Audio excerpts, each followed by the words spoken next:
پھر بات وہیں آگے کھڑی ہو جاتی ہے کہ ایسے دینے کا کیا فائدہ کہ ہماری سمجھ میں نہیں آ رہا کہ پتہ نہیں کیسے دے رہا ہے اللہ تعالیٰ. تو یاد رکھیں اللہ تعالیٰ کے دینے کا انداز تھوڑا مختلف ہے. وہ کیا ہے؟ بعض مرتبہ جو چیز مانگ رہے ہوتے ہیں اللہ وہی چیز آپ کو دے دیتا ہے. اور ایسا بھی ہوتا ہے, ہمیشہ ایسا تو نہیں ہوا ہوگا کہ جو چیز مانگی اور نہیں ملی ہو. کئی بار ایسا ہوا ہے کہ جو مانگا وہ اللہ نے دے دیا, فوراً مسئلہ حل ہو گیا. بعض دفعہ بلکہ اس سے بھی پہلے کا اسٹیپ, بسا اوقات تو آپ دعا مانگ ہی نہیں رہے ہوتے, آپ اس کو دعا سمجھ رہے ہوتے ہو, لہذا اس میں وہ جان ہوتی نہیں ہے, تو قبولیت کا پھر سوال ہی پیدا نہیں ہوتا. آپ دعا پڑھ رہے ہوتے ہو, مانگ رہے نہیں ہوتے. تو اللہ نے تو دعائیں قبول کرنے کا کہا ہے, دعائیں پڑھنے پر کہا ہو, وعدہ کیا ہو, ایسا ہمارے علم میں کوئی حدیث نہیں ہے. دیکھیں یونس علیہ الصلوۃ والسلام جب مچھلی کے پیٹ میں تھے تو یونس علیہ السلام کو اپنی خطا کا احساس ہوا کہ میں اللہ کی پرمیشن کے بغیر اپنی قوم کو چھوڑ کے آ گیا ہوں. ان کو احساس ہو گیا, تبھی اللہ نے مجھے مچھلی کے پیٹ میں ڈال دیا ہے. تو اب آپ نے مچھلی کے پیٹ میں جا کے یہ دعا مانگی, لا الہ الا انت سبحانک انی کنت من الظالمین. اے اللہ تیرے سوا کوئی عبادت کے لائق نہیں ہے, سبحانکا تو ہر عیب سے پاک ہے. تو نے جو مجھے مچھلی کے پیٹ میں ڈال دیا تو یہ تیری غلطی نہیں ہے, تو ہر عیب سے پاک ہے. انی کنت من الظالمین, میں ہوں ظلم کرنے والا اپنی جان پہ, مجھ سے غلطی ہوئی ہے. اللہ تعالیٰ کو آپ کا یہ مانگنا اتنا پسند آیا کہ مچھلی کو حکم دیا کہ ان کو ساحل پر اگل دو. اور نہ صرف یہ کہ مچھلی نے آپ کو ساحل پہ ڈالا, وہ انبتنا علیہ شجرۃ من یقطین, یقطین کوئی درخت تھا وہ بھی اللہ نے اگا دیا دھوپ سے بچانے کے لیے. لیکن جب مصیبتوں میں ہم یہ کلمہ پڑھتے ہیں لا الہ الا انت سبحانک انی کنت من الظالمین, تو ہم یوسف علیہ السلام والے جذبے سے یہ کلمے میں جو الفاظ ہیں وہ مانگتے نہیں ہیں, بلکہ ہم یہ کلمہ پڑھتے ہیں.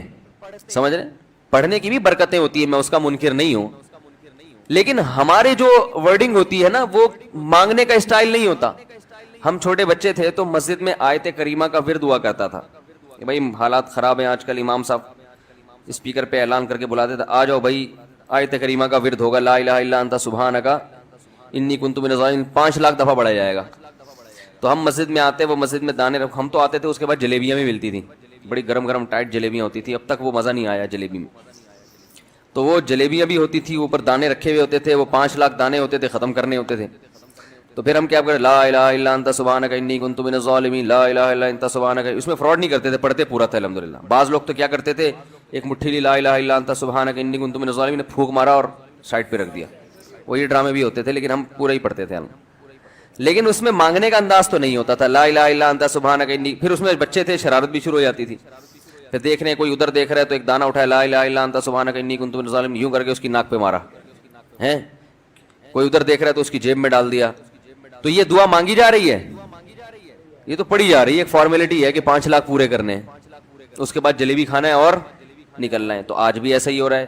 امام صاحب دعا مانگتے ہیں, لوگ کہتے ہیں یار چلو جب نماز پڑھ لی, 4 رکعتیں پڑھ لی, سلام بھی پھیر لیا, تو اس میں کیا جا رہا ہے, یہ بھی پورا ہی کر لو. ایسا ہی ہوتا ہے نا, یہ بھی پورا ہی کر لو, آمین آمین کہہ لیں گے. امام صاحب ڈرائیور ہیں, ہم پیچھے مقتدی ہیں, تو جہاں اتاریں گے وہیں اتریں گے ہم لوگ, پہلے تو نہیں اتر سکتے. تو یہ ایک لوگوں کے ذہن میں تصور ہے. نبی صلی اللہ علیہ وسلم نے فرمایا اللہ ظاہر قلب کے ساتھ دعا کی طرف توجہ نہیں دیتے. ظاہر قلب کا مطلب آپ کا دل حاضر نہیں ہو, کچھ اور سوچ رہے ہو, اور ادھر سے آپ نے ویسے ہی ایک فارمیلٹی پوری کرنے کے لیے.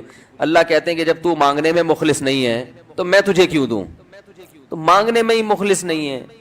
تو بعض دفعہ بلکہ اکثر ایسا ہوتا ہے کہ ہماری دعا میں جان ہی نہیں ہوتی. آدم علیہ السلام کو جب جنت سے نکالا گیا تو پریشان تھے, بے چین تھے, مضطرب سے, میں کیا کروں کہ اللہ مجھ سے خوش ہو جائے. اس بے چینی میں الفاظ نہیں آ رہے سمجھ میں. فَتَلَقَّى آدَمُ مِن رَبِّهِ كَلِمَاتٍ, اللہ فرماتے ہیں اللہ نے آدم کے دل میں کلمات ڈال دیے ان کی بے چینی کو دیکھ کر کے, اس طرح سے مجھے مانگو. جب انسان اخلاص کے ساتھ دعا مانگتا ہے تو الفاظ کا القاء کہاں سے ہوتا ہے, اللہ کی طرف سے وہ القاء ہونا شروع ہوتا ہے. اللہ کہتے ہیں اس طرح سے مانگ. حضرت حکیم اختر صاحب رحمہ اللہ تعالیٰ نے ایک واقعہ بیان کیا, فرمایا کہ ایک شخص نے حرم میں, انہوں نے دیکھا یا کسی اور بزرگ نے دیکھا کہ حرم میں ایک شخص اللہ سے دعا مانگ رہا ہے گناہوں کی معافی کے لیے, اور اللہ سے کہہ رہا ہے کہ اے اللہ اگر تو میرے گناہ معاف کر دے گا تو بھی خوش ہوگا اور تیرے حبیب محمد صلی اللہ علیہ وسلم بھی خوش ہوں گے کہ ایک آدمی کی بخشش ہو رہی ہے، اور تیرا یہ بندہ بھی خوش ہو جائے گا۔ اور اگر معاف نہیں کرے گا تو بھی خوش نہیں ہوگا، کیونکہ اللہ کو جہنم میں ڈال کے خوشی تو ہوتی نہیں ہے بندوں کو، اور تیرے حبیب محمد صلی اللہ علیہ وسلم کو پتہ چلے گا وہ بھی خوش نہیں ہوں گے، اور میں بھی خوش نہیں ہوں گا۔ شیطان خوش ہوگا جو تیرا دشمن ہے۔ اب خود سوچ لے، تو اپنے دشمنوں کو خوش کرنا چاہتا ہے؟ یہ اتنے سارے ہیں بھائی، اتنے سارے دوست ہیں تیرے، ان کو ناراض کر کے تو خوش کس کو کر رہا ہے؟ اپنے تو جو تیرا بھی دشمن ہے، میرا بھی دشمن، اور تیرے حبیب محمد صلی اللہ علیہ وسلم کا بھی دشمن ہے۔ تو دیکھو کیسے الفاظ ہیں اس کے، تو ایسا کہ بظاہر بخشش کے علاوہ کا آپشن چھوڑا ہی نہیں۔ کیا خیال ہے؟ حجاج ابن یوسف بڑا ظالم تھا، بڑا ظالم۔ موت کا جب وقت آیا، تھے یہ لوگ ایمان والے، چاہے ظالم تھے، بدعمل تھے، لیکن اللہ پر ایمان بہرحال رکھتے تھے، ان کو پتا تھا کہ میں غلط کر رہا ہوں۔ جب موت کا وقت آیا تو کہنے لگا کہ اے اللہ لوگ کہتے ہیں کہ تو مجھے نہیں بخشے گا، لوگ کہتے ہیں کہ میرے جیسے گناہگار کو تو نہیں بخش سکتا۔ بڑے عجیب الفاظ ہیں، اللہ کی رحمت کو جوش دلا رہا ہے کہ تو ایسا کر کے دکھا دے، یعنی کچھ ایسا کر کے دکھا دے کہ جو تیرے بارے میں لوگ گمان کر رہے ہیں وہ گمان کیا ہو جائے۔ یہ بالکل ایسے ہے جیسے کوئی بہت بڑا سیٹ ہو، آپ اس سے بہت زیادہ بڑا قرضہ مانگنے کے لیے جائیں جو کہ عام طور پر نہیں ملتا، لیکن آپ اس کو جوش دلا رہے ہو کہ لوگ کہتے ہیں کہ تو اتنا بڑا قرضہ نہیں دے سکتا، تو آج تو اپنی سخاوت دکھا دے کہ میں اتنا بڑا قرضہ بھی دے سکتا ہوں۔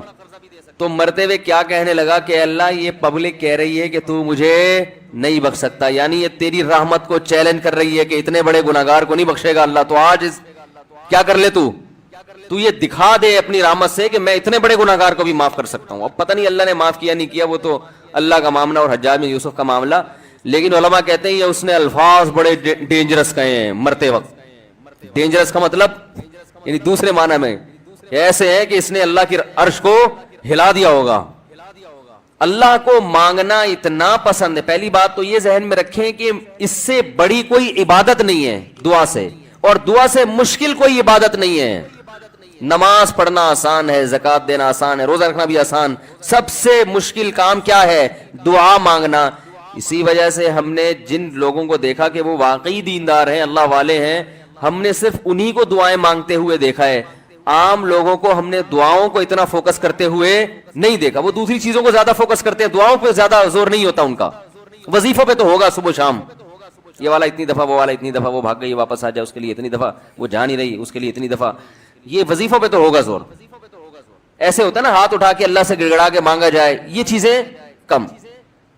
میں جب حج پہ گیا تو اپنے شیخ مرشد کے ساتھ تھا، پہلے ہی ہم نے ان کو دیکھا تھا بہت زیادہ دعائیں مانگتے ہیں، وہ بہت زیادہ ان کا دعاؤں میں دل لگتا ہے، بہت دعائیں مانگتے ہیں۔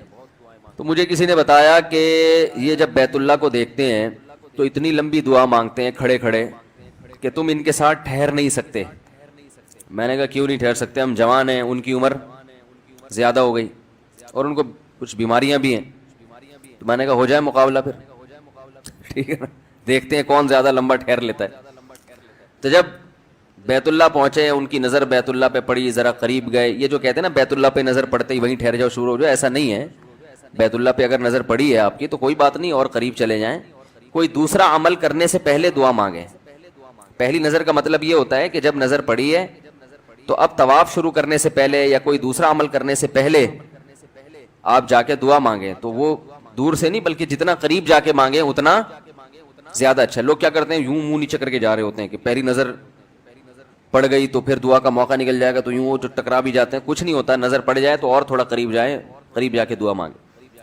تو ان کو ہم نے دیکھا کہ انہوں نے دعا مانگنا شروع کی، میں بھی کھڑا ہو گیا ساتھ میں، ہم نے کہا چلو ہم بھی مانگتے ہیں۔ تو وہ اتنی دیر تک حالانکہ کمر میں بھی تکلیف، بیماریاں بھی ہیں، شوگر بھی ہے، تو بالآخر میں نے ہتھیار ڈال، میں نے کہا میں اتنی دیر کھڑا نہیں ہو سکتا۔ اور میں پھر اب بیٹھتے ہوئے شرم بھی آ رہی تھی کہ وہ بولیں کہ میری عمر زیادہ ہے اور یہ دیکھو ابھی جوان، شادیاں تو کرتا رہتا ہے، تو یہ کیا شادیاں کرے گا جو اب کھڑا نہیں ہو سکتا اتنی دیر۔ تو وہ اتنی دیر ہو گئی تو میں بیٹھ گیا واقعی، تو کئی ایسے ہمارے اکابر گزرے ہیں, بزرگ گزرے ہیں, 1 گھنٹہ 2 گھنٹہ 3 گھنٹہ.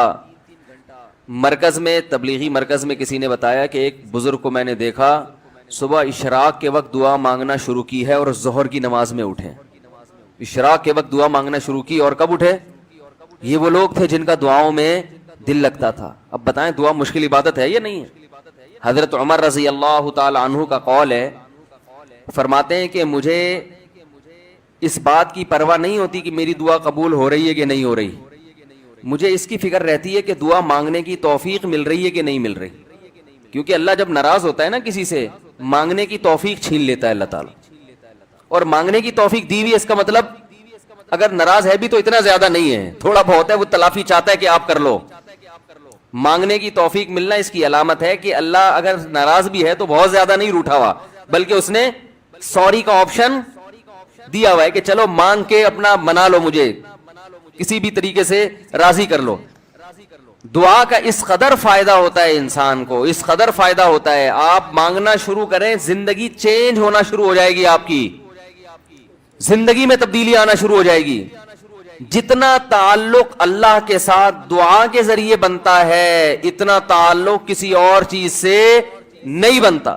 دیکھو کسی سے دوستی کرنا چاہتے ہو, دوستی کا سب سے بہتر طریقہ کیا ہے؟ اس سے گپ شپ شروع کر دو. یہی طریقہ ہے نا بھائی. آپ کا دوست کون ہے؟ وہ جس سے آپ کی گپ شپ زیادہ ہوتی ہو, اسی سے دوستی ہوگی نا. اب آپ بتا رہے یہ میرا جگری دوست ہے, بہت پرانا دوست ہے. میں پوچھوں گا آپ سے بھائی یہ دوستی کیسے ہوئی؟ یہ دوستی بھائی ایسے ہوئی کہ میں جس کالج میں پڑھتا تھا وہیں یہ بھی یہی پڑھتا تھا, تو کیا کرتے تھے آپس میں کوئی بات چیت ہوتی تھی؟ بات چیت تو نہیں ہوئی کبھی زندگی میں, تو پھر دوستی کیسے ہو گئی؟